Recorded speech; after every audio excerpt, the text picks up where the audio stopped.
Meus amados e diletos irmãos, a paz do Senhor a todos vocês. Estamos de volta com mais uma partícula da Palavra de Deus.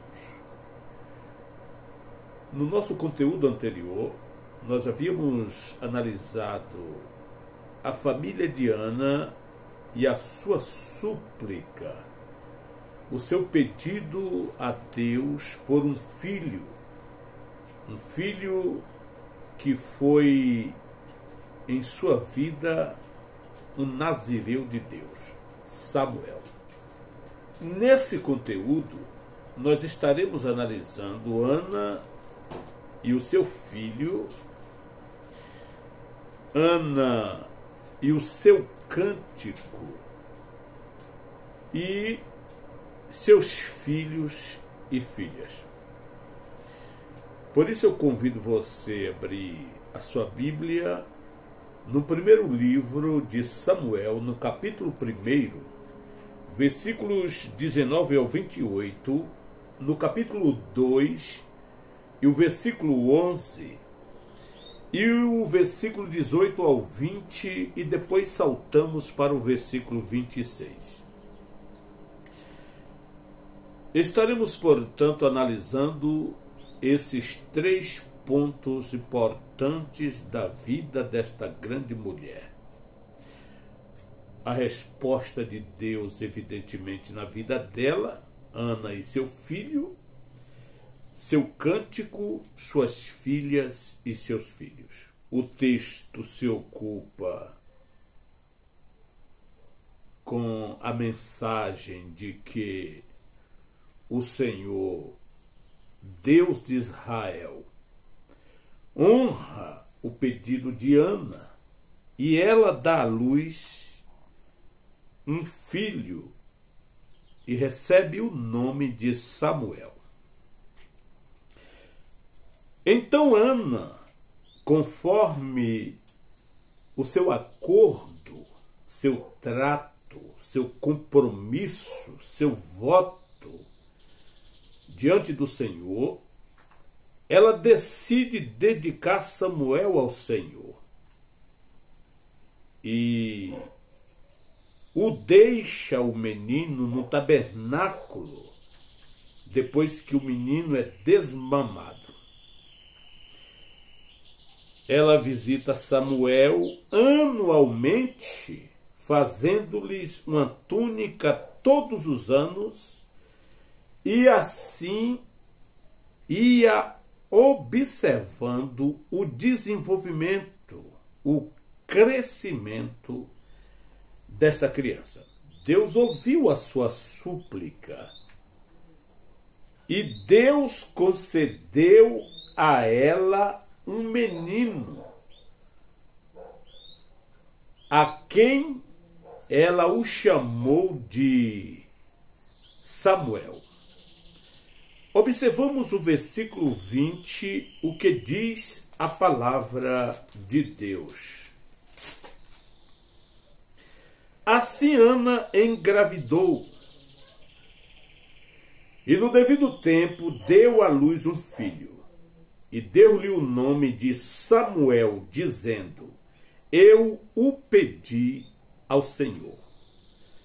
Então o nome de Samuel significa eu o pedi ao Senhor. Deus, então, atende o clamor desta mulher. E ela, então, por sua vez, cumpre o seu voto conforme votou diante de Deus em oração. No capítulo 2 e no versículo de número 1 ao 11, depois que Ana recebe esta bênção de Deus, ela se alegra e ela é inspirada a compor um lindo cântico diante do Senhor. E nesse cântico de Ana, ela faz algumas observações quanto ao caráter santo de Deus. Nesta marcante oração, Ana louva ao Senhor por sua santidade, pela onisciência de Deus, pela soberania de Deus. Ela exalta o Senhor pela sua compaixão e pela sua reta justiça. Algo interessante, digno de nós analisarmos no Cântico de Ana, é que ela revela possuir uma força especial. Observe no versículo 1 do capítulo 2 o que ela expressa. O meu coração regozija no Senhor. Ela continua dizendo: a minha força está exaltada no Senhor. Que tipo de força Ana está se referindo? Exatamente aquela condição espiritual que ela recebia de Deus para suportar as crises que sofreu, da humilhação que obteve por não gerar filhos. Naquela sociedade, era motivo de desprezo, de desonra, de humilhação para uma mulher não gerar filho. E ela, pela sua fé, pela sua humildade, pela sua perseverança e pela sua confiança em Deus, ela obteve forças para suportar todas essas discriminações sociais entre os seus patrícios. Por isso a importância de você, meu irmão, minha irmã, permanecer firme no Senhor Deus, mesmo com as contrariedades da vida, os aborrecimentos da vida, as humilhações, as discriminações que outras pessoas usam contra você. Se você tem fé em Deus e tem um propósito de vida, essas coisas que você sofre não destruirão a sua fé, mas fará de você, no tempo certo, um homem ou uma mulher exaltada por Deus. Bendito seja o Senhor. Quando observamos nessa expressão, nesse cântico de Ana, principalmente no versículo de número 7, ela diz que Deus empobrece ou enriquece a alguém. Deus de fato empobrece as pessoas? Muitos lamentam da sua péssima condição financeira. Deus tem alguma culpa por você ser pobre? É Deus que faz de você uma pessoa pobre? Ela diz: o Senhor empobrece e enriquece, abaixa e também exalta. O que veio na mente de Ana ao pronunciar essas revelações interessantes? Na verdade, meu irmão, Deus não é responsável pela sua pobreza e nem pela sua riqueza. A vida é como uma máquina que gira com várias engrenagens. Se essa máquina está bem lubrificada, seu funcionamento está muito bem equilibrado, ela vai produzir abundantemente durante todo o percurso do seu funcionamento. E assim é a vida do cidadão. Mas ela diz o seguinte: o Senhor empobrece e enriquece, abaixa e também exalta.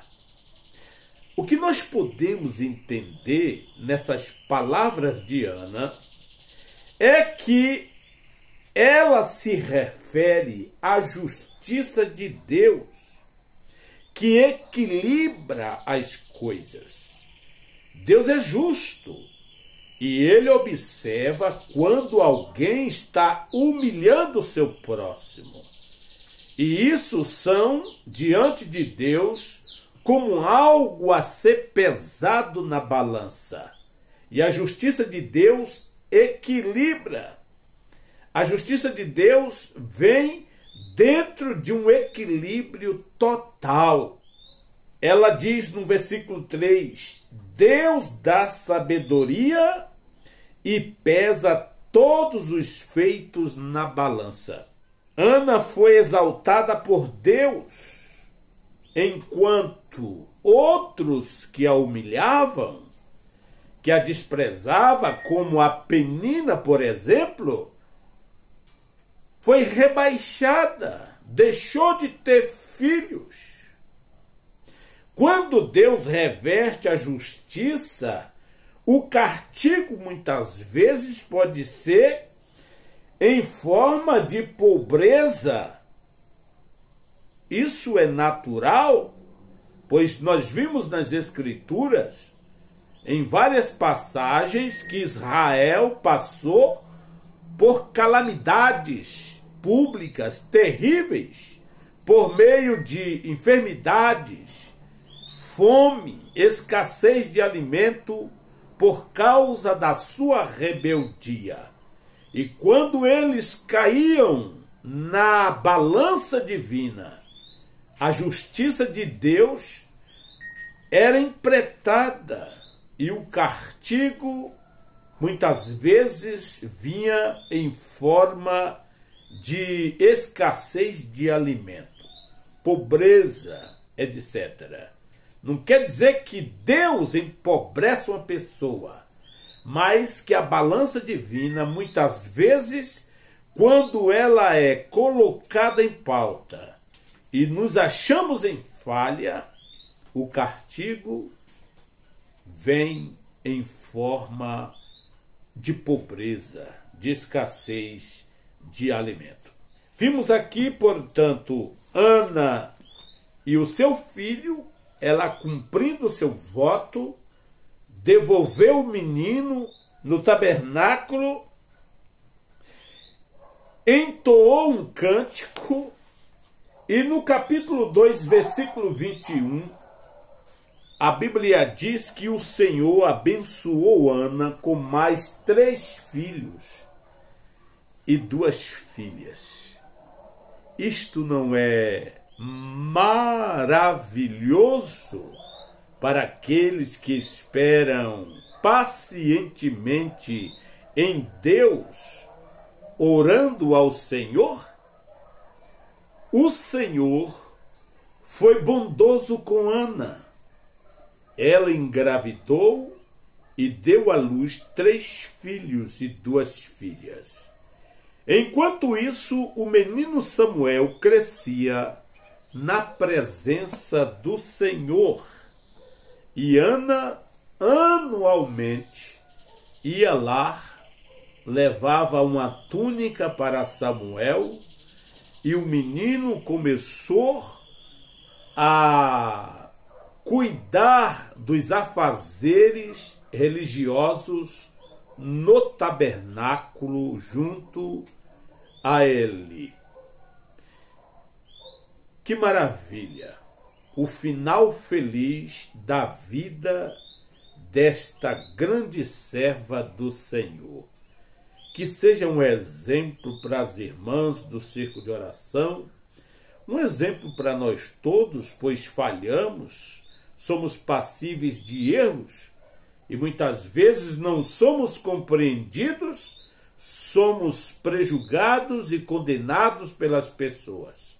Mas o que importa é que nós temos um propósito de vida e estamos assegurados pela graça de Deus Pai, que pesa na balança os nossos feitos e nos julga conforme a sua divina justiça, baseada na misericórdia e na graça de nosso Senhor e Salvador Jesus Cristo. Um forte abraço.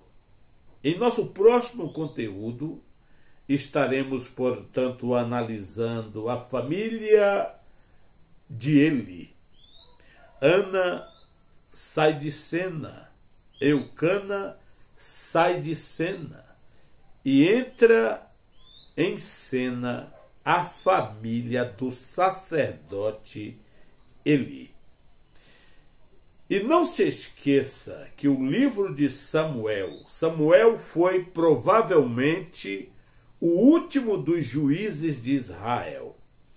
Sansão provavelmente foi o penúltimo.